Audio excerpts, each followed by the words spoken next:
Well, hello everyone. Welcome to the sixth discussion of SF Masterworks reading group.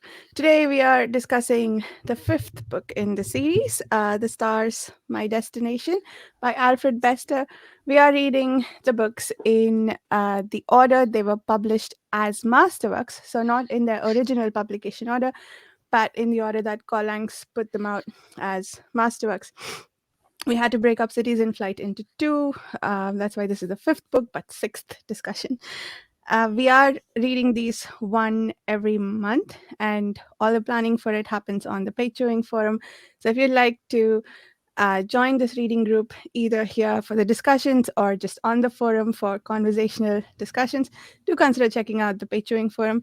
The book's coming up for the next 3 months, so you can plan and purchase a copy if you need, and if that's if any of these are interesting for you.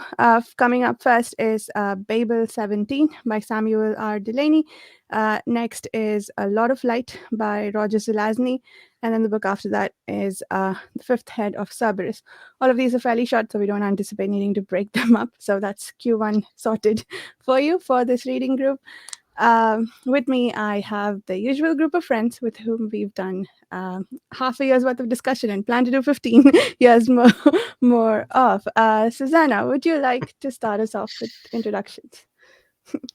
Hello, my name is Susanna Imaginário. I'm a writer and sometimes YouTuber at Ten of the Weird. Livia.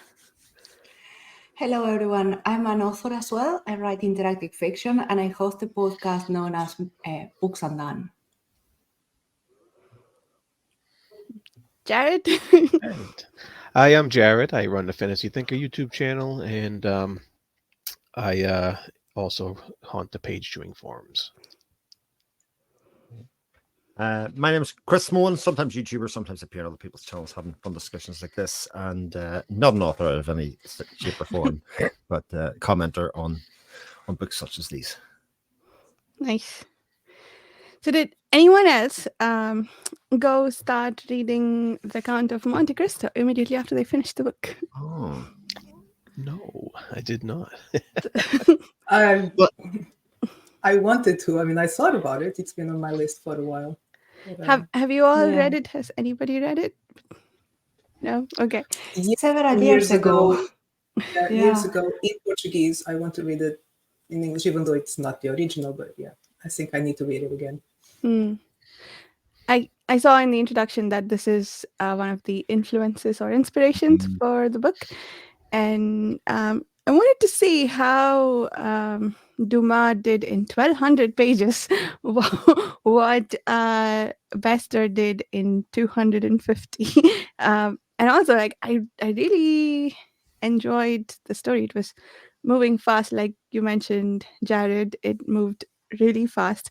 And I saw from the introduction of Monte Cristo that the main story follows all the same beats. So, yeah, I wanted to read I don't want to call it original, but the influence that this is based on, I guess. Now, this being the comparison with Monte Cristo, is it because it's a revenge story, basically? Is that the okay? That's what I thought. Okay. In the I believe it's actively stated as an influence or inspiration for the story. Yeah. And also Gaiman mentions in the Afterwards, that it is that it's inspired by a quote in Monte Cristo. So I don't know if it's the entire story. It does follow a lot of similar beats, but apparently there's a quote that triggered this. So I can't wait to read Count of Monte Cristo to see all the jaunting around that. That's going to be cool. 19th century jaunting. Wow. But in terms of jumping, I think that the movie from the 2000s, Jumper, it was a very clear inspiration for this one. Because after reading the book, I was just like, this is so similar. It has it's not as very well done, but it has several concepts. I was a bit alarmed because it's very similar to the translocation that my gods use. to move around the universe. So it's like, I have no idea, but it's exactly the same principle. But they Yeah. don't have. Yeah, go ahead. Sorry. I mean, this seems like one of those books that probably had an influence on a lot of other writers that came after. And so definitely that idea of teleportation or what have you was in popular culture. And I don't know if he is one of the originators of that idea or if he just took full advantage of it and it made it the center piece of his scientific idea, basically. Yeah, but even when you have that idea, I think that this book excels in the aftermath. You know, you have humans suddenly have this skill to jaunt, and it changed society. And I have seen, for example, the movie Jumper that I mentioned. It didn't touch on that. It was very light, and this one is actually all around the consequences of people suddenly having these skills and using it for the wrong reasons. Yeah, I think it's very interesting that I guess 1956, isn't it? The start of my destination.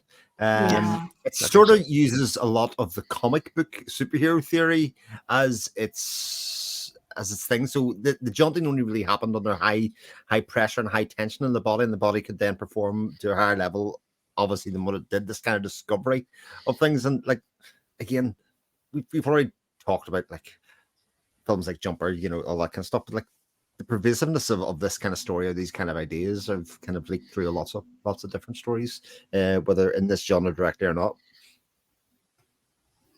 Yeah, but it definitely the idea that behind the jaunting has definitely changed society drastically. And so that was like he says in the prologue, and how everything occurred over the next 500 years once this ability was discovered.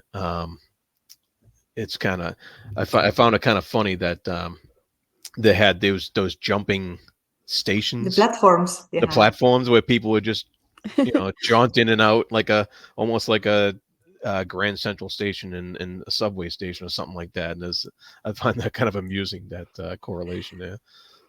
Yeah, and the fact that they were calculated for the traffic on the different days. And what I also found interesting is how it changed architecture, and the houses and the distribution, because even the houses were different. They had no windows. They had this labyrinth to prevent people from jumping. And I thought that was ingenious, like one of those details that show that the world has been thought out and that the consequences of that new skill has been thought out. Yeah. And also, one other thing that I thought was really interesting in that aspect was time is now a luxury that the rich people can spend extravagantly. So instead of jaunting, which is considered not up to their class, they use trains or planes, and you take the longer means to travel because I suppose because they have the money and they can spend the time. Yeah, jaunting, so pedestrian. Yeah. Brilliant. Yeah, something interesting as well, sorry, on that, No, is go ahead. that they started classifying people, humans, and our need to classify everything, and depending on the distance they can jaunt. And I found that interesting because for the courier, he ensures that he has people that can jaunt, I think, 1,000 miles per jump or something like that. And the others were looked like these lesser beings that couldn't jump that far. So Yeah. And our main character is classified in the beginning as not very remarkable, right? There is one other thing about society was we explored jaunting in a lot of detail. We talked about how, the author talks about how society changed throughout, but there's a lot of other things that happened in the or other things that we wouldn't recognize, right? Like full-fledged androids who do butler service for you and things like that. The cancellation of organized religion, and that's not exactly a technological advancement, but a lot of societal changes that aren't attributed to jaunting, but are just sort of thrown in there as this is how people live in this time, which I thought was very interesting. I think all the consequences of jaunting were mentioned, and for a long time through the book, until almost the end, I kept wondering why the focus on jaunting, because there's a lot of other things that he's done differently from current times that he's not going into the detail of. It became clear when the ending happened, but I thought that was an interesting approach, and I think I'm not sure if we saw a lot of it in Do Androids Dream of Electric Sheep, but I feel like PK Dick does that a lot in his books, where there's one aspect that we're exploring, but then there's so many other things that are also happening in society, Yeah. like doors that can talk and so on. I forget if that was in no, that was in Ubik, but yeah, I thought that was really interesting how that was done, because the other books they are that we've read so far, they were almost exclusively just explorations of the thing of the sci-fi concept that they are based around. Cities in Flight definitely so, but it just like did the one thing and then it was stagnant from there on, didn't show any following societal advances other than like cities can fly because we have this anti-grav thing now. But Forever War, it showed how society changed, but the only technology thing it explored was the faster than light, or like relativistic speed travel. Yeah, that I thought that was just very interesting. Yeah, it's a common theme with all these books that they Hmm. have their one thought idea, and that's what they explore. And Besta did give us some space travel, and he did give us other Yeah. aspects of stuff, but definitely was the one theme. His thought idea was the jaunting. Hmm. Hmm. That was just casually thrown in there that this is how people live now, right? Like the outer planets, and it had nothing to do. The settling of the outer planets had nothing to do with jaunting Right. because you cannot jaunt that far, which also was interesting. But it also talked about how Johnson did sort of affect the idea of trade, Mm. and how it sort of broke down the concept of trade. And I suppose if you think about it, if like we spend an awful lot of resource on Earth at the moment, like a lot of our resources are spent in energy, and if Hmm. you have a energy free way of traveling about through like short, medium, long term distances, like if that economy is then taken out immediately, like Hmm. that have a very jarring effect on world economies and all of that kind of stuff very, very quickly. And even when it went Mm. to the point of exploring how it affected incarceration, because that's kind of did that kind of thing of like, oh god, I hadn't thought about that. Well, Yeah. like, how are they going to keep people locked up if you just kind of put them in a Yeah. cell and then next minute they're outside the cell? You know, Mhm. it's Yeah, like and the kids left on the bed. cruelty. Yeah, and the cruelty of what they do, doing that lobotomy and Oh yes. hurting people to actually take their ability to jump away. So. Mm. Mhm. Locking women for the sake of their virtue. Yes, that would. Yes. I was Yeah. cringing on that one. A Yeah. little cringy, yeah. But But that I think that would exactly that. That's exactly how we would go. We just lock women in so Yeah. they wouldn't jump or no one would get inside the house. Yeah, I can see that happening And in many at some cultures. point, I think it's implied that they can not even work, right? Not only being locked away, but there is one Hmm. character that kinds of implies women can't even work. Yeah, I think Gully Foyle thought the captain of the ship that he was trying to find had to probably, the only way she could have captained it was if she dressed as a man. That seems to be his implication. There, I I agree about the societal breakdown and the consequences of trade over it. That absolutely makes sense, and how he explored it. There was one thing that I felt was maybe sort of not, just sort of brushed over and not dealt with in detail. He did say that you need to be able to you need to know a place very intimately to be able to jaunt to it or from it. Mhm. which means that the traditional means of travel have to still be there for you to know every place that you might ever want to go to so that you can join. So I would imagine that it would be like air flight now, that we don't always take a plane. We still, like, car and walking is still the primary means of travel. It's just some things we can do through air. I imagine that that's how it would be. So it should not have, the way he's designed it, it should not have led to a total breakdown. Wherever we went, it's like, oh, trains don't run anymore, buses don't. I don't know what he said about roadways, but your premise that we need to see a place should mean that you still, this the primary way of getting around cannot be jaunting. Yeah, that's a good point. It's kind of similar to how cell phones changed how we communicate. Hmm. The all the old ways of communication are still there for the most part, but the cell phone vastly changed how we communicate. So it's an interesting point there. I like that. Hmm. Hmm. So if we do suspend disbelief, though, I loved all the expansion he did from there, with the mazes in people's houses and everything else that we just talked about.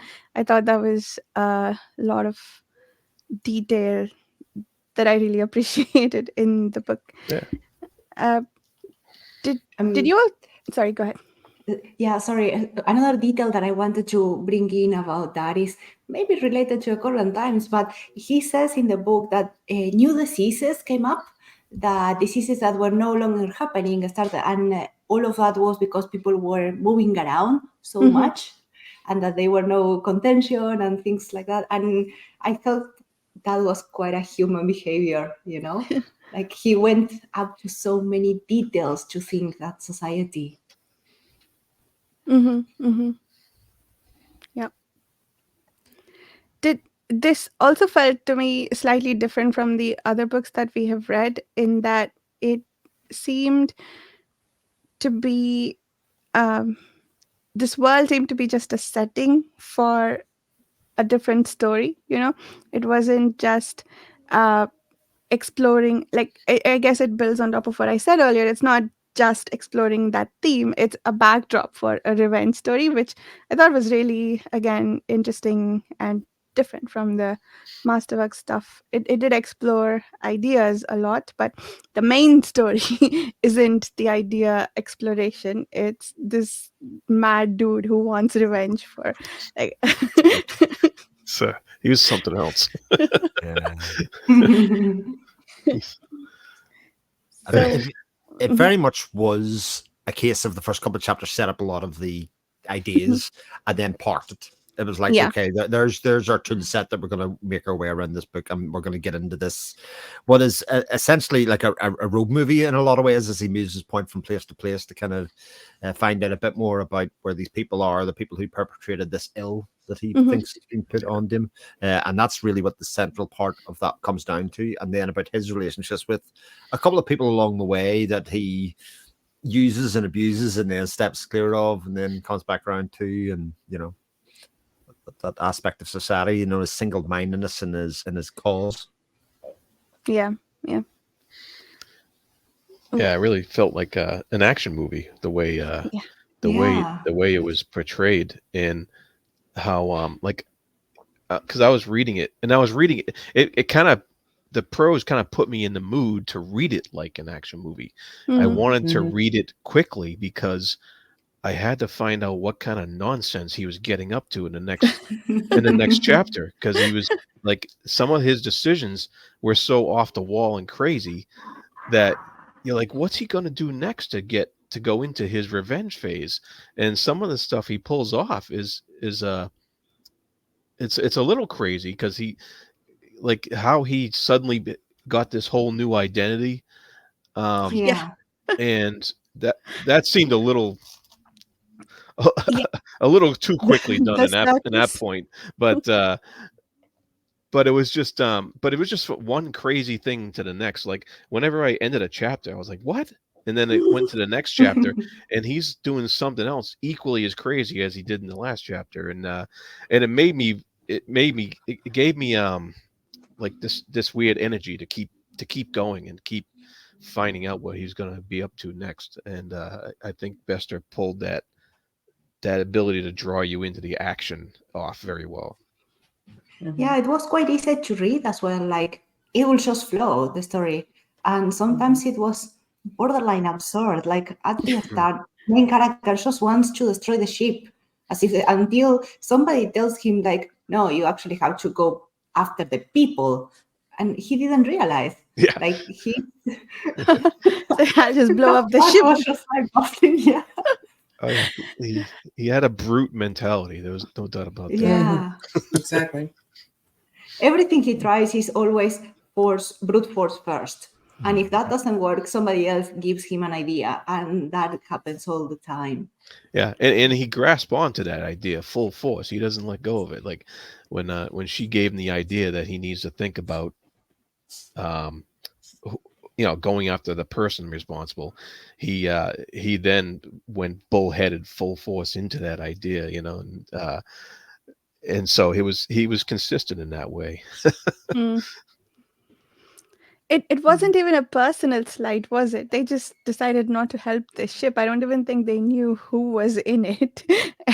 uh, I I think the book that it is based on, Monte Cristo, it is a personal slight that he goes after people for revenge. So this was, I suppose, an interesting take on. I didn't buy into his reasons. The way I explained it to myself was he went mad from 6 months of isolation, and so he, this is all he can think of now, or this is what he needs to continue living, or I guess, yeah, I don't know, like he's had some sort of psychological breakdown because of which this is his sole Well, purpose. as barbaric as he was, right, personally, he did have this sense of you don't do that to a pedestrian, Mm, to a like the old Samaritan thing. A car mhm, pulled over and somebody's in trouble. You don't do that. That was his focus. Like you just don't do that to somebody who's broken down on the side of the space lane in this case, and that was his his it was almost like a commentary on society and how society should act towards one another rather than a personal affront that somebody insulted him or somebody did him wrong. I didn't see it that way. I saw it as You a didn't? personal affront. He didn't care about anything or even about himself that much until that slight. It was that, how dare you do that to me? And that was the drive. And you go online and everyone takes everything personally in these days. It was just the basic nature of his personality, the average man. That's absolutely true. But he didn't know who it was though at first. It didn't matter. He was just going. Didn't Yeah, matter. it didn't No. matter. His brute mind was just like go after it. The ship. Go destroy the ship. And suddenly he's at it. So Mhm. But yeah. I think at its core, I think that's one of the reasons why you don't like Gully, because it is sort of irrational. The whole thing's kind of irrational. It's not worth, or it is not built up as being enough justification for him to commit atrocities, which is why we as the reader sort of find him this unlikable. He's an anti-hero in a lot of ways in the story, and it makes it sort of hard to root for him, but sort of fascinated by the destruction that he kind of causes in his wake. The whole way. He's a jerk. Yeah. Yeah. yeah. I thought it was also quite a setup for the end, like this terrible person that we see throughout doing the most awful things throughout the book suddenly is the only one with a bit of common sense at the end of what may happen. And I think, and all of the other characters that we think are somewhat rational, I don't want to spoil the end, but they end up taking a different, more conservative approach, to the solution. And I was thinking the same, that he is extremely unlikable, but at the end, it was perhaps a means to an end, a means for the author to make that commentary. Oh, that's nice. I didn't think of it like that, but what you said makes a lot of sense. I had a gripe with the ending actually because I felt like he went from being this single-minded person to, well, first I don't know why he turned himself in, what changed his mind, and also he preaches about the right thing to do, and that felt like too much of a flip. But maybe, Livia, you're Mm. right in that it's not a flip. It's just what he is shown to be, simple minded, I suppose, and that's, he's just thinking about it in the simplest of terms, and that's what it leads him to, perhaps. Yeah, I Yeah. like that interpretation. It's a non-religious society, isn't it? Isn't that one of Mm, the things that the book makes towards the end? Insofar as his rage was literally written all over his face every time that yeah. he went into something that was literally came out in his face, and it was only when he came down to contrition and forgiveness and being taken account of his actions that he was able to control the physical appearance of his rage as much as his underlying thing, and that's when he became this kind of almost morose, almost likable character at the end, as he kind of wanted to atone for the things that he had done.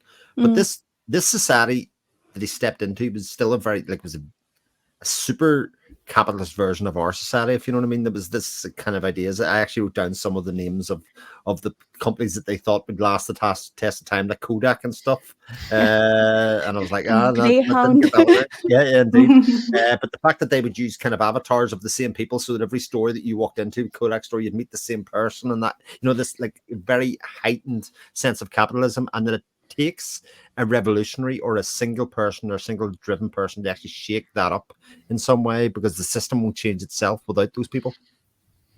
Yeah, Mm. yeah, that makes sense. And there was something towards the end that I thought was like, it felt like it was making commentary against capitalism, which I suppose it is throughout the book, but it was really speaking out in the end. I can't find where I wrote it down, but yeah, it that was an interesting view on society, and it didn't feel like it was appreciating the view either, right? All Most of these people were shown to be somewhat corrupt. The pristine dude, and I don't know about the others, but he says, no, you can't swear inside my house. Stop that. He stops it every time someone says the word damned or whatever.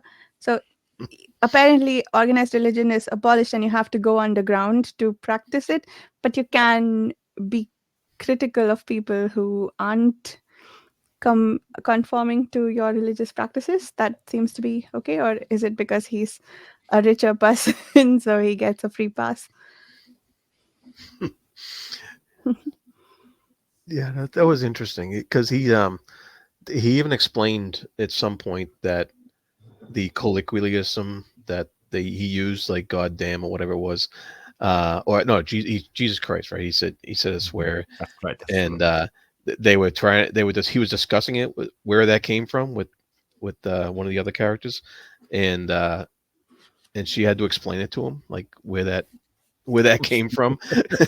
And I found that interesting. And then but he also, um when he sees his burning self, he also equates that with the older ideas of religion, Mm, um Yeah. until the end we actually find out it was him. But yeah. I thought that was very interesting as well. Oh yeah, he does keep saying, I'm going to hell, I'm going Mhm. to hell, right? Yeah, yeah, Oh, yeah. I didn't realize Yeah. the incongruity of that in the non-religious society. Yeah, Yeah, that's cool. yeah. And he and of course whenever he was um captured and being interrogated, and I just love how he just kept repeating, "Go to hell, go to hell, go to hell," every time they asked Yeah. him a question. I thought that was hilarious. But Oh yeah. I didn't think it was a plot hole, but more of what Jarrell said, like that idea of these concepts are so detached from the original and now coming back as we just use them. And if you Mhm. think of it, there are many phrases that we still use in the day-to-day life, that are like that have that meaning, and nowadays we just use it without knowing where they come from. Mm-hmm. Yeah, that Yeah, happens a lot. Yeah. that makes sense. Yeah. And as far as the capitalism thing, and I think he's telling us that capitalism is the status quo Mm. in this book, and that and this guy Gully Foyle is the character that he's the foil to bring the change to the status quo. You know, he's Mm. the chaos introduced into that capitalistic Yeah. you know, against that. And Sorry, go ahead. no, go ahead. Regarding that capitalism, something that I found quite interesting is the fact that at the end, the climax of a book is when they decide to give, quote unquote, the power back to people by giving them those bombs, the fire bombs that are, and scattering them. Foyle does that without actually telling the others, but they react in a way such as like, how are you going to give people this power, right? And if you think of capitalism, it could be anything else. It could be money or property or whatever. But it's the same idea of distributing something to a group of people and making it even. Yeah, scary too. Yeah. The whole idea of the bombs is quite interesting. The fact that anybody with a good idea or literally will can actually make them implode, and they are presented as being so destructive. Everything in this book goes around the will of people, the individual or the society to jaunt and everything. I think the main theme of it is actually what we can achieve as humans if we put our minds to it. Mm. Yep. Yeah, I didn't think of it like that, but that's really cool. That's a really cool way of thinking Yeah. about it. But it also brings up the questions of how much power do you give to people, right? Yeah. Yeah. I mean, we don't want just anybody having the switch to nuclear weapons, right? And you wouldn't want anybody having a switch to this bomb type technology either. So he leaves it up in the air at the end, you know, as far as what's going to happen with that. But it is a question raised. Yeah, and that makes a lot of, like, you can see the argument for it, that the power shouldn't be in the hands of Right. a few shown to be somewhat disturbed people. Yeah. But also, if Gully Foyle had it when he was at his peak seeking vengeance phase, and he knew where Vorga was, then you know what's going to happen, and he's probably not going to stop with using a milligram or whatever it Yeah. would take. But also, apparently, if you blow one up, you blow them all up. It didn't seem like you could direct will at a specific chunk of it. You do at everything that exists on the planet, which, yeah, is interesting. But that's basically what you're giving people the power to, destroying the planet. It's How nuclear do you weapons, ever like stop really. anyone? Yeah. It's the argument against nuclear weapons from having certain countries have it, not certain countries do have it. You know, it's exactly the same argument and stuff. And really, the idea that you shouldn't allow other people to have it is because you want to hold the power. It's nothing to do with the technology or anything else. It's a threat, really, to say that I hold the power and I should be able to have control of society because of this, like these 20 pounds of power or whatever they want to call it. Yeah. Pie. Yeah. Yeah. And I suppose it's vastly different. Even giving governments power over something like this is kind of bad, but there is enough safeguard there. I suppose it's a whole body of people. It's not one person. But here it's a very rich dude who wants control the of the ability to destroy even the solar system. It seems like, based on how it was described. Yeah. I am here imagining a sequel where Earth is destroyed, and it's the science people, or however they were called, that go venture into the stars, With their Oh man, with yeah. their side. That part was painful. I almost gave Yeah. up. It was so funny at the same time. Oh, Yeah. it was scary and sad. But yeah, now I'm here imagining the sequel. That's gonna be. Yeah. The sequel just finished playing in my head. It um Something about the science people that got me thinking is like how everything can be distorted by time, you yeah. know? Like they were even using very specific things, and the way they talked about, like, oh, that's very scientific, they would say. And it was funny, like, how much time had they been isolated not to know where specific things come from and the symbols and the tattoos that they have? But it also showed the knowledge that remained. The things that they considered important or more important to society. What Yeah. was passed on. They Mm. they completely, I don't know, regressed to regressed. They had no idea what they were talking about. It just very sad. It was almost like a religion of science, like Yeah. talking Yeah, about like they had Yeah. all the lingo, but the thought process was gone. The mindset was gone. There was very little exploration of the common man, though.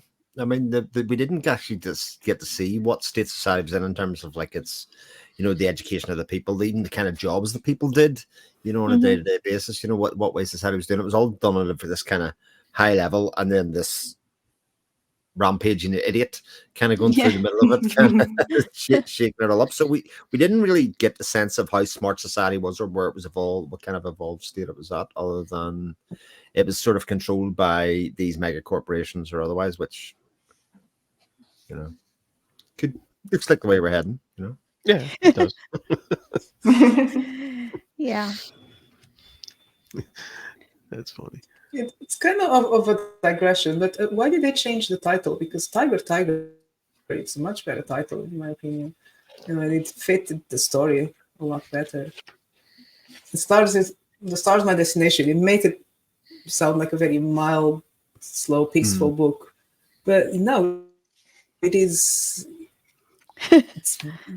doesn't stop. It's relentless. It's just one thing happening after the other, just pouncing from scene to subjects to idea to. So yeah, Tiger, great I name. wonder if it was because it's quite a famous poem, if that makes sense. It has its own infamy within literature. But I did find it fascinating how he took the names of people from like the phone book, which I thought was yeah, brilliant. Like that is so good. anything is inspiration. Yeovil, Sheffield, like it's brilliant. It was like, oh, okay, these are all cities. Why?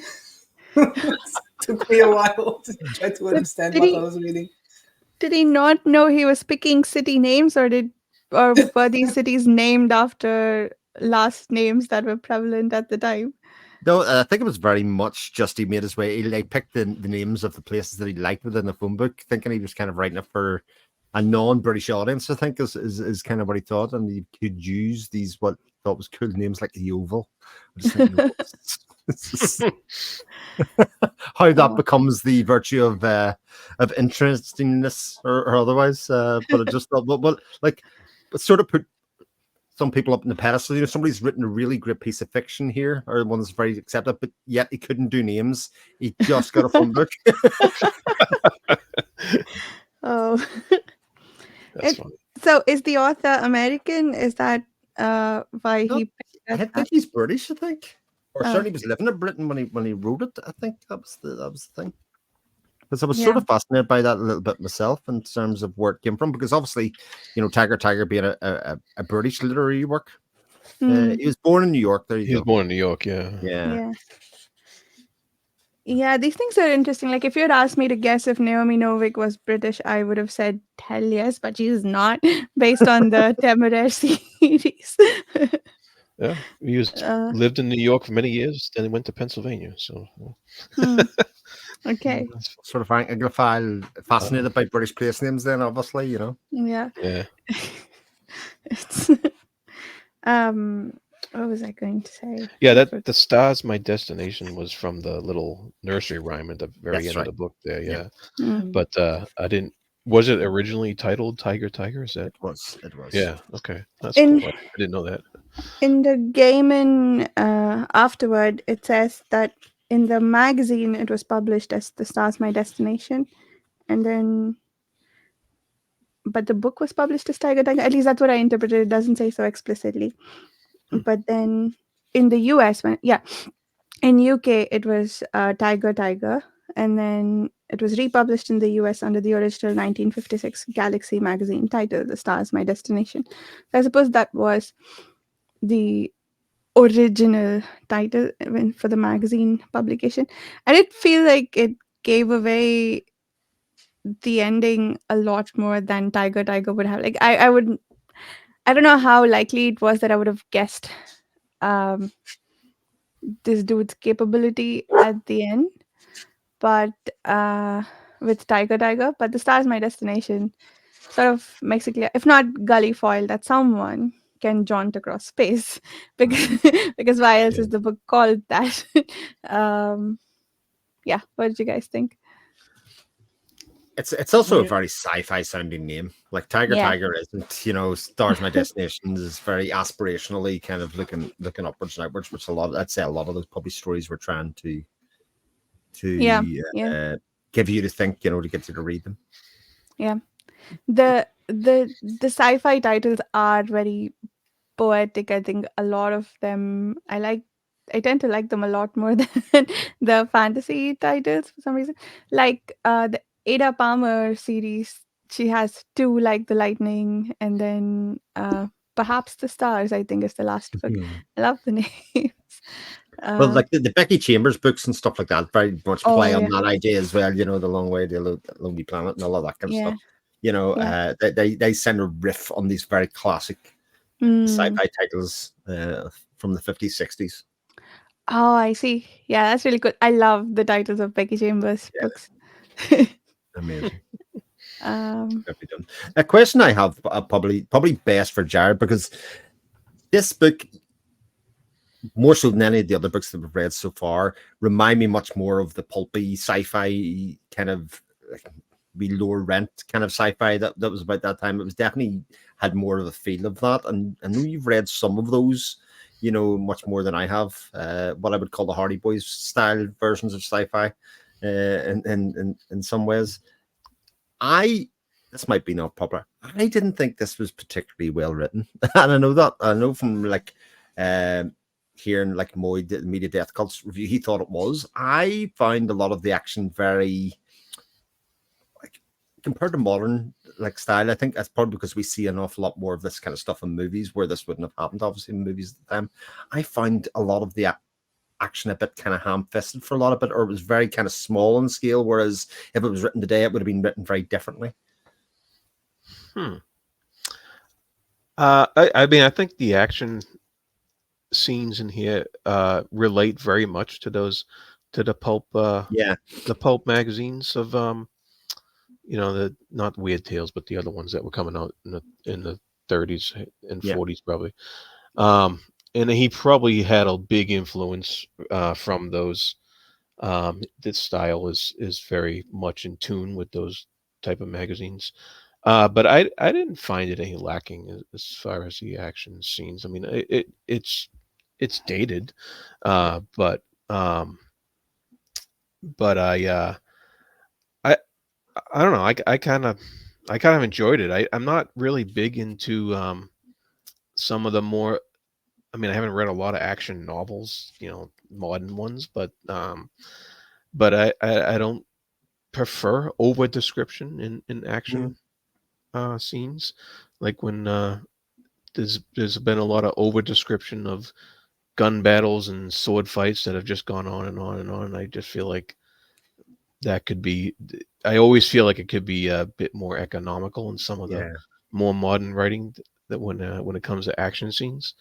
But that's a generalization. I mean, I didn't have a problem with it. I really I kind of dug it because I kind of liked his need to make you turn the page and find out what Keep going. happened Yeah. next. Yeah. So Yeah. Interesting. I think it's also more of an element of these sci-fi masterworks. They were more focused on the theme and the things that they were exploring, and the rest of it, it's just a context, you know. And you may have long expositions or scenes related to the theme of a book, and the rest is just very small. Sorry, that's my cat. He wants to be on YouTube. welcome. Got a point to make. uh, yeah. Sorry. But unlike like Cities in Flight, though, was painful. Yes. The stuff around the themes, and this wasn't painful at all. This was No, it enjoyable. wasn't. No. And Do Android Dreams, I thought that the fight scenes on that one were not that good. They were generally just point the gun, shoot, that's it. Yeah, I agree Yeah. with that. That the fight scenes were kind of just quick and almost like a side thought. Mm. Yeah. Did anybody feel any peril at any stage in the book? Because it just kind of just there was an absence of it in this book, if you know what I mean. Whereas, at least I think in the androids, there was a kind of couple of moments where he was in the other police station. You kind of thought, oh, there's threat here. But in this case, I don't think Gully ever felt like he was under threat. Even the kind of mock deaths that he has a couple of times, where they kind of allude to the fact that, oh, he's dead now. Oh no, he's Yeah. not. A couple of times. I don't think he ever really felt, or maybe he didn't care so much if he did come to a bad end. Maybe that was part of it. Yeah, I think that's why it had to be so unlikable. I mean, as a reader, you wouldn't care what happened to him. It was very hard to sympathize with any of his struggles. I mean, he suffered a lot. You know, he was left in space. He had an encounter with the space people that was pretty bad, and then abandoned again, barely survived. Then was in jail, terrible conditions. But we don't feel sorry for him at any point. You know, we can still appreciate the story completely detached from his suffering. We can understand why he's doing what he's doing, but we don't really care. We are just interested in everything else, which I thought was brilliant in that regard. Yeah, And I it was really it was hard for me. Yeah, sorry, go ahead. I liked some of the aspects of the prose, the dialogue, not the dialect that he used, but throughout the book, the dialogue, the bits of the dialogue, they were really, really good. That's why, and then the way that it just, you didn't need to have those huge descriptions of the scenes of what was going on, because you could get that just by the conversation. Even characterization and everything was through dialogue. It was very, very clever, in my opinion. Yeah, I agree with that. Though there was a lot of clever dialogue in there that yeah, like you said, it led to the characterization of the character, the dialogue itself. Yeah, that was very well done, I thought. Yeah, yeah. I did think that it was really difficult to take Gully Foyle seriously, and I guess it wasn't intended that we ever do take him seriously.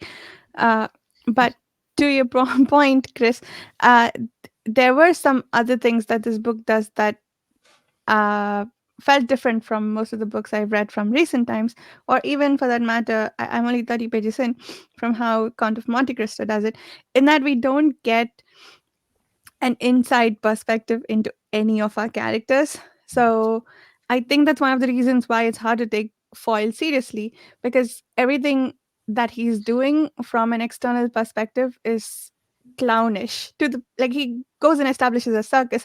It's meant to be clownish, but it's hard to get behind, and I don't think it's necessary that we do uh, anything or understand anything about what he's about, because we don't get an inside perspective into why he's doing what he is.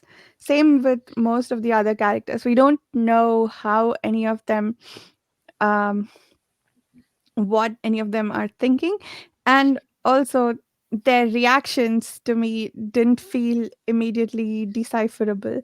Like, okay, this person is reacting in you could argue that in movies we don't get inside perspectives. You're supposed to deduce from what's going on screen, and a lot of books do that too. They don't give you a fully inside perspective, but you make sense of what's going on. I didn't feel like it was easy to make sense also of these. So, but I don't know if that's a more modern style to add psychological elements of who's and motivations for why everyone's doing what they are, or if this is just a difference in the writing style for this author. I A haven't bit read of both. anything else. No, sorry. Go ahead. But I was just a bit of both, and the character, his motivation was just the one motivation. It was very simple. That was established from the beginning. Yeah. Everything else, I mean, we don't know anything about his childhood, don't know anything about what he did before he went to space. It doesn't matter. It's one track mind, and that's all we need to know. And everything else, the other characters, we get very little as well.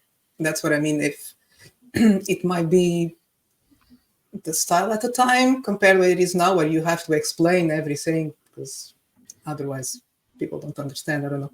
But even the other characters, they were pretty much defined. They were all two-dimensional. They were just defined by that one or two motivations. Mm-hmm. And you know what? In any other book, that would probably annoy me. But this one, it worked. It was, I think, it was enough motivation to get the story going, which I was still trying to elaborate on that, because I thought, how did you get away with this? You know, it's an engaging story with just two-dimensional characters. I don't know. I thought it was a matter of the narrator. You know, nowadays we are very used to having either first-person narrators, so you are always in the head, and third person that are very biased and following a single character. And this narrator is just like looking everybody as an external person observer. So that's what sometimes what we see people in reality. If you meet someone very fleetingly for a few moments, they may seem two-dimensional in reality because you don't know them. And this narrator is the same. It's like an observer following everybody, and that's it. It's not fully omnipresent narrator, but just kind of like a narrow one. And I thought the same. It worked for this story because the characters weren't that relevant. Everything else was. Yeah. I agree with you, Susanna. Like it worked incredibly well for me. I was thinking, like, it's not one of my like favorite books ever, but I did enjoy it enough to go want to read the story that it's based on, right? And I feel like it has done, and I felt like the book was clever in a lot of ways. It did a lot of very clever things with the plot. So yeah, there's a lot missing, but I think there's a lot that works enough to make up for what I would look for in a book that I enjoy very much. It'd be interesting to see Count of Monte Cristo, given that it's what 5 times the length of this in a lot of ways, right? That it maybe does fill out the bits that it doesn't issue in this. Like even our romance here, like if I was reading 1,200 pages of Count of Monte Cristo, and that was the level of romance that you were getting out of it, I'd be very, very annoyed with the book. Yeah. Whereas I sort of like how it eschews that romance, sort of to give it some gravitas, as in the person that you're chasing is this person that you supposedly love, although is fully capable of love, any of that kind of stuff. Like that all felt a bit weird, but I'm glad it kind of threw all that out the window and went, like, the book's not about that. That's grand. We're just going to move past that. That's fine. I think, as I recall, the only parallel with Count of Monte Cristo is the revenge bit, the single-minded revenge, and the fact that the Count was imprisoned for many, many years, and it was the thing that kept him going was how he would carry out his revenge.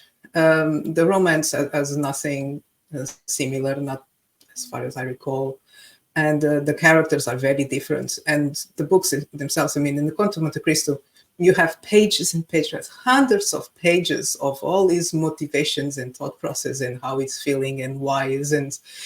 Yeah. So the completely different in that regard. In Stars My Destination, he cut all that. We don't need all that. We just need the motive. Yeah. Yeah. The characters are designed to to just to move along the thought, the idea. That's it. Yeah. Mm.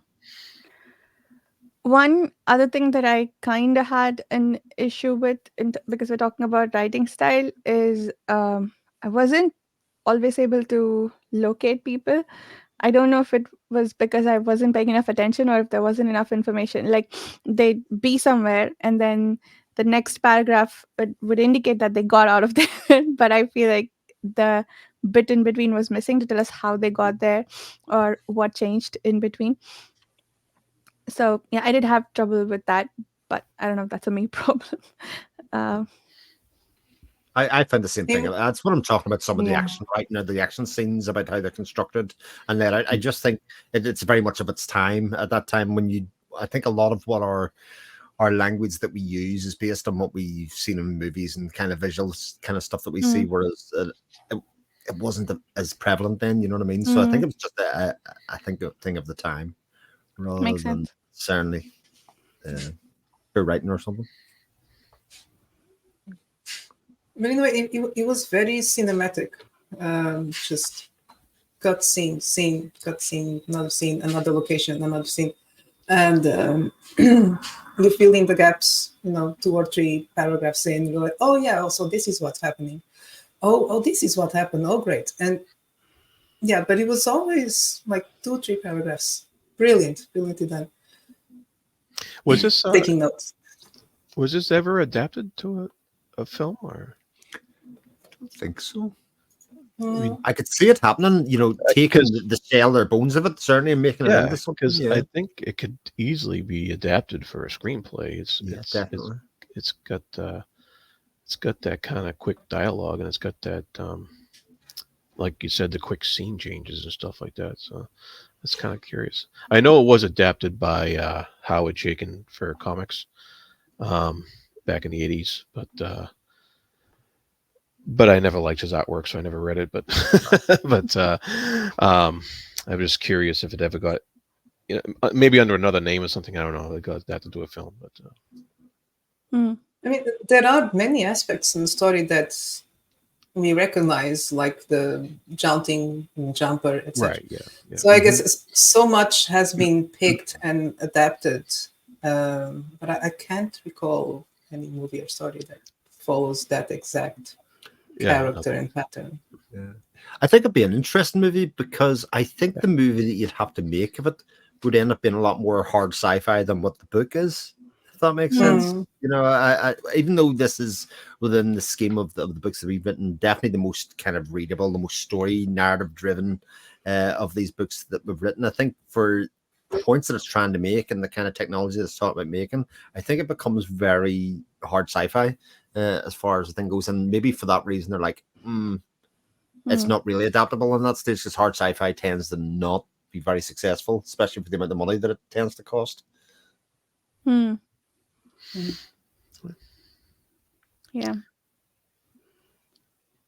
Could be a fun film too.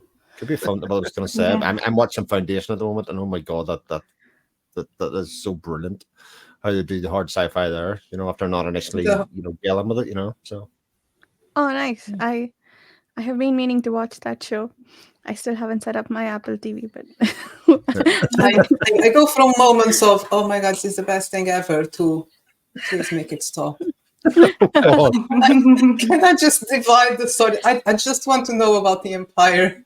I can't cope with anyone else at this moment. I'm taking another break because I was getting aggravated with all the other side plots. Oh, I will persevere slowly. speaking of a name like Hari Sheldon, yes. there's a point here about how jaunting led to the disappearance of race. I thought that was pretty cool because everybody's going all over the place, and so most races don't make sense anymore. And we're 500 years into the future, so there's enough time for that to happen. So that's really cool. There's also the idea of jaunt assisted suicide, the blue jaunt. Yeah. Oh, yeah. Oh my god, that was a bit cold. And in Also brilliant. not not to be morbid, but that seems to be like the cleanest way to sort of. Yeah. Well, but also, how does it work? Because you've got to visualize the place that you're going to. So, how do you do it? Like, we're basically saying doing it in the middle of rock, weren't you? And kind of these explosions within mountains. So, you've got to know what that place is like. Again, there's a couple of moments when I kind of went, you've set up a lot of ideas here, and then you do something with it, and then sort of say to the audience, but don't worry about how it actually happens. Yeah. It's just an idea that I had, No, I mean, And it's basically when they will themselves to die. And, Yeah. so you can try to jaunt to hell. Was that a thing that happened in this book, that they wanted to jaunt to heaven or hell, and then they didn't make it because those places either don't exist or they don't know how to get there. Uh, I mean, that's a whole separate podcast, I think, that discussion. But imagine, I think that would happen if suddenly we had this ability of going anywhere you want to go at will. Yeah. People would end up in Yeah, very I strange think places. the population will be Yeah. decimated. Yeah. mm. I think so too. Yeah, I don't buy into the whole the collisions are unlikely thing. Yes. Like, how do you guarantee that two people won't visualize the same place on the stage? Like, and they did say towards the end that when there was a rush of people jaunting when the bombs came, that people collided and blew up. Like, first of all, I like that. That's how a jaunt fails. You explode. Arrive at the same place, same time. Right, Nice. so next time Jared says my dinner's ready here, and everybody just says, right, we'll all just go to Jared's house right now. You know, Yeah, right. we all end up colliding in exactly the same place at the same time. You know, If you guys show up, I'll know jaunting has happened. So. Yeah. Yeah. And that's why rich travel by train and car, that they know better. Mhm. yeah. Yeah. They Yeah. have the luxury. They would not risk, being killed on their way to work because someone happened to think going in the same place as them at the same time. Yeah. Yeah. Exactly. That was the other issue I had. I found it hard to buy that one, you given all the risks associated with it, that people would jaunt as frequently as they do and as purposelessly as they do. Like, you want to get from place A to place B really fast. Cool. That makes sense. We travel by air all the time, even though it's a death machine.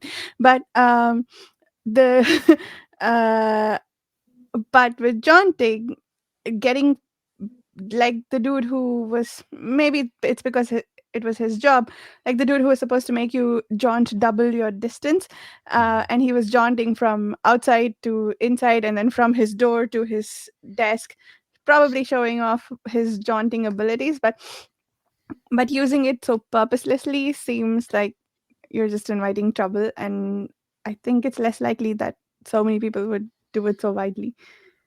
You don't think I would it's likely that people would just jump from the couch to the fridge and back? Oh, yeah. I can see it happening. Oh, yeah. I'm going to the mailbox. Be right back. Or to yeah, exactly. Are people still complain about putting the bins out? Yeah. Yeah. I don't I'm know. sure you could talk about that or travel like that at the 1910s, 1920s, when it was considered very dangerous.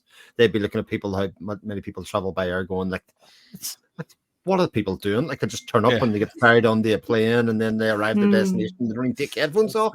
Like, Yeah, but I mean, that's to your point, Vasher, about that. I kind of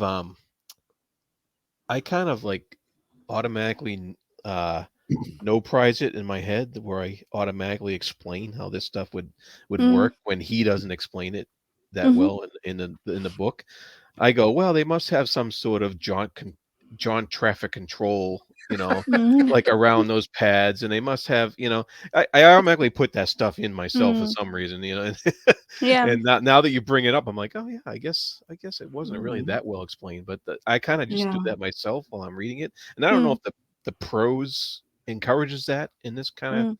situation, or if I just do that myself, but Yeah, I guess, I mean, I know I do that too, Jared, often, and my my approach is like find all the reasons before I decide this is not good enough.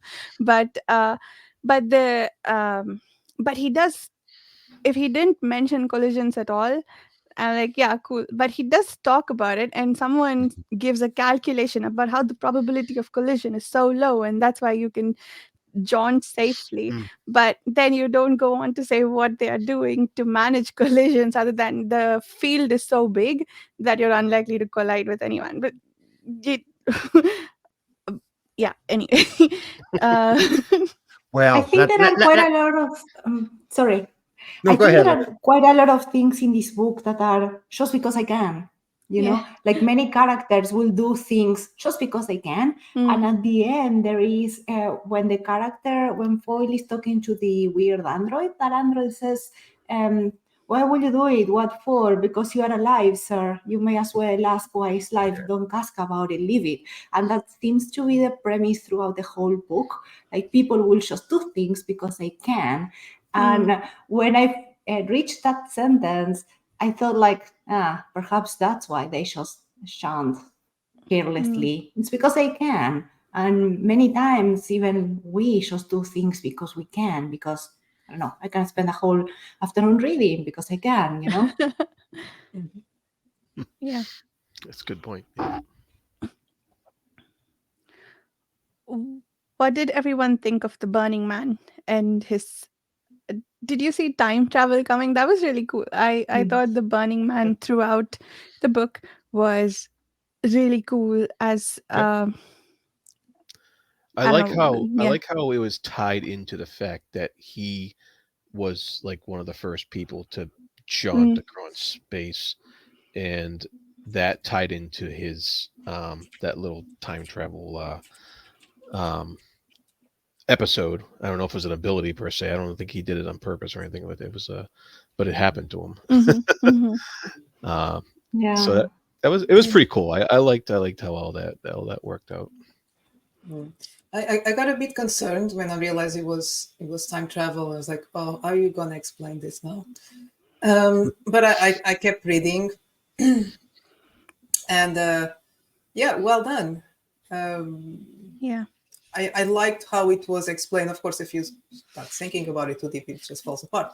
Yeah, But don't I think too liked much. how it was explained, and then how it tied into the end. I really enjoyed the ending. I think Yeah.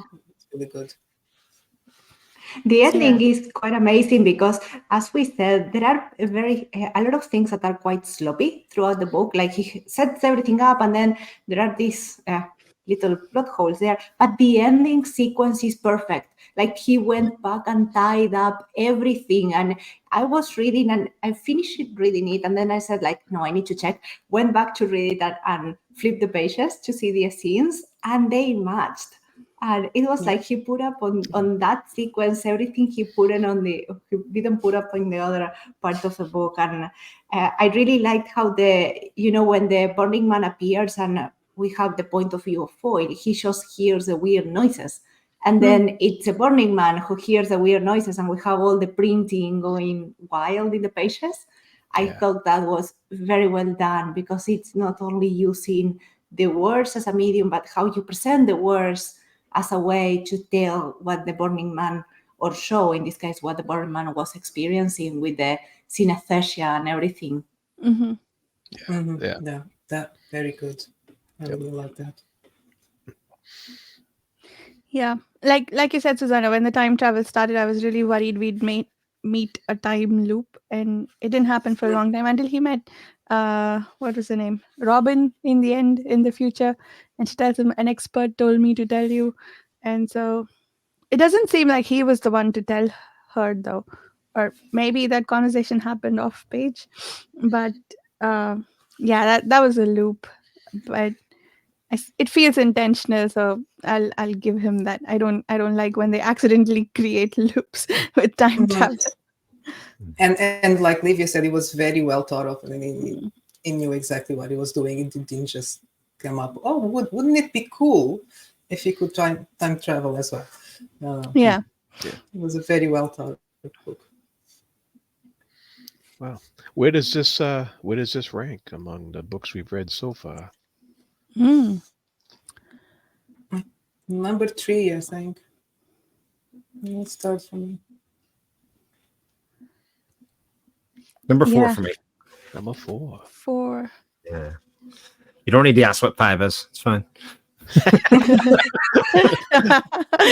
I feel like 5 is the same for all Might of be that might be universal. Yeah. it ranks higher than Do Androids Dream with the Electric Sheep. I was very disappointed with that one. Oh, So- interesting. I think my order is I'd probably put Forever War and Androids together. This one and I Am Legend together. I don't think I can choose between the two. Yeah. And then Cities in Flight will probably stay bottom of the pile until I find a book worse than it. That's going to be, you're going to have to rename, rather than the SF Masterworks read along series, it's going to be the quest to find a book worse than Cities in Flight. Oh my. I like that. Gives us purpose and motivation. Inspired Yes. by Gully Foy. Inspired by Gully Foyle. It's quite funny because I get bought a few of the books for Christmas, but my wife would try to pick up a few things, and then I'm looking at the list going, oh, that book, thanks for that. That's on 2031. We're going to get to that book on. That's for that's for the present, you know. For 2031. Yeah. Oh boy. Oh, that's so cool. Planning ahead. Yeah. So we got to read at least until 2031 because you have the book now. At Yeah, there you least. go. All right. I guess we already talked about the pyre or pyre thing. Yeah, again, like that was one of the things which I guess I had this issue with Cities in Flight, that you just throw something world or universe destroying in there casually like that's fine, we just made something that if you think at it can destroy the world and maybe the universe if you have enough, or the well, maybe not the universe, he didn't go that far, but the solar system if you have enough of it. But do you think I found that was inserted like unnecessarily at that point? And then I start thinking about it. Do you think it's an analogy to jumping itself? Because you have this power that it's exerted at will. And I thought it was more for sorry, I'm very distracted. Can't articulate anything today. I thought it was more to kind of reinforce the point of how jumping could destroy humanity, because it's the same principle. It's activated by will. And we've been talking about of all the ways that it could go wrong. Imagine if everyone could suddenly jump how far they wanted to go and jump into space, into the moon. It's a similar destructive power that shouldn't.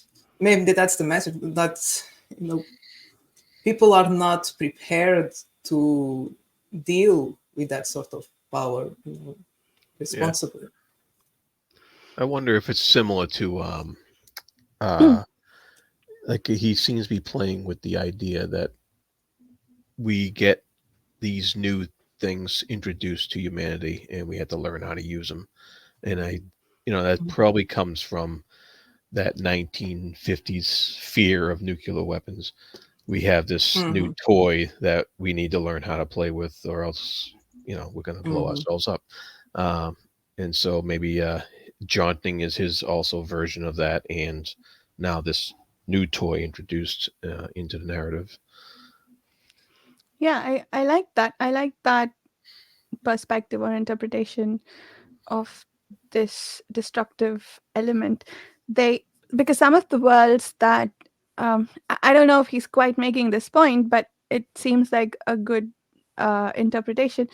Some of the worlds that Gully ends up on when he's trying to find his way in the space-time curvature, there is some of the planets that he ends up on have life that's just beginning, right?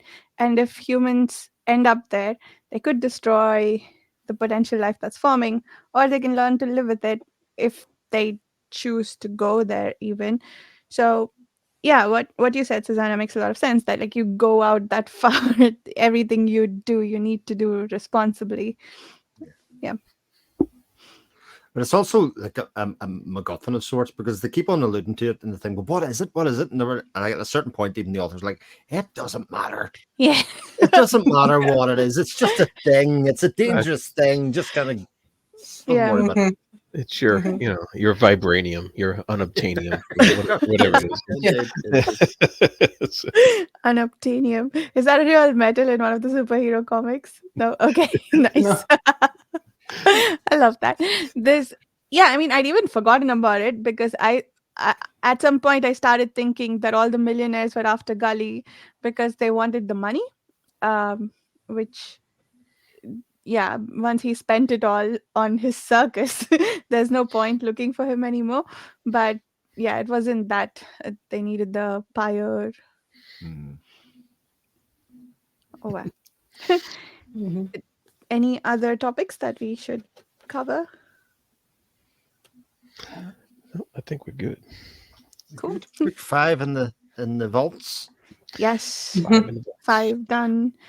About 70 to go, I think. But Nice. no, there's a lot more. There's 170. But yeah, this was a good one. We had 2 good books after the debacle that was Cities in Flight. I want to see when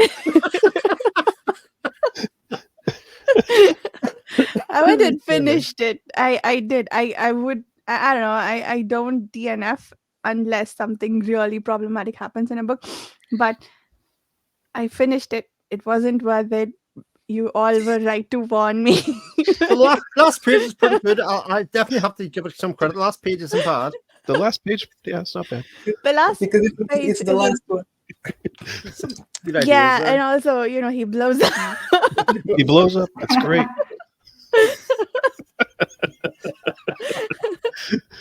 It must have been very rewarding to get to the end and say, Oh okay, yeah, it it looks. was. Yeah.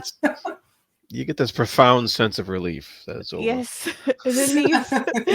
That's always the emotion you want to feel when you finish a book.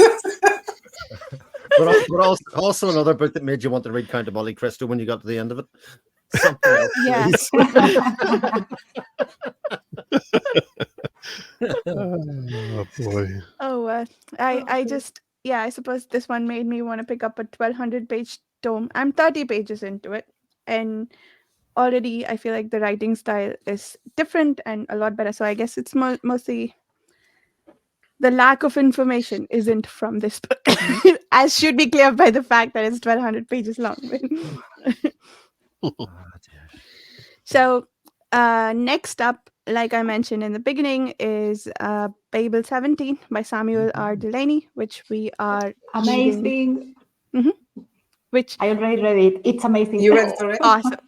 Oh, I'm Oh, looking good. forward to that. I am actually looking forward to all 3 of the next books because I've been wanting to read Gene Wolfe for a while. Fifth Head of Cerberus seems like a good intro to that. A lot of light. Ever since I heard about the premise, I'm really curious to see how he deals with that. And Babel 17, I don't know much about, but Livia says it's good, and so it's extremely original. Yeah, it's extremely original. Like the whole thing about how they travel in space is not your Navy-oriented thing. It's very unique. Nice. Cool. Yeah, I am curious. eager for that. So once again, if you'd like to join us on these discussions, please consider checking out the Patreon forum, and we'll let everyone tell us where we can find them and their books. Chris, would you like to start us off this time? Yeah, my name's Chris Moore. You can find me on my YouTube channel where I mainly talk about movies at the moment. Although I should have a top 5-ish books of the year thing coming in the next couple of days. But other than that, I'm in the Patreon forums. My next Jared at the Fantasy Thinker YouTube. I did my top 5 a day ago, so Good. um, Nice. and you can find me in the page chewing forums as well. And Livia, Yeah, I'm Livia. Thank you. And I host a Books and Down podcast. You can find it on YouTube and almost every other platform. I'm on Twitter, Threads, and Instagram as Livia J. Elliot, and also on the page chewing forums. And my stories are available in Android for now and having news coming soon. Nice. I usually on page chewing forums and X. And you can find my books pretty much everywhere. They are now on sale on Amazon for the next couple of days. The ebooks only 99 cents each. So nice. go grab them. Nice. Go check them out. And you can find me on my YouTube channel, Reading by the Rainy Mountain. And I hang out on the Page Chewing forum all the time, where apparently my new name is The Disruptor. So we will see everyone in a month.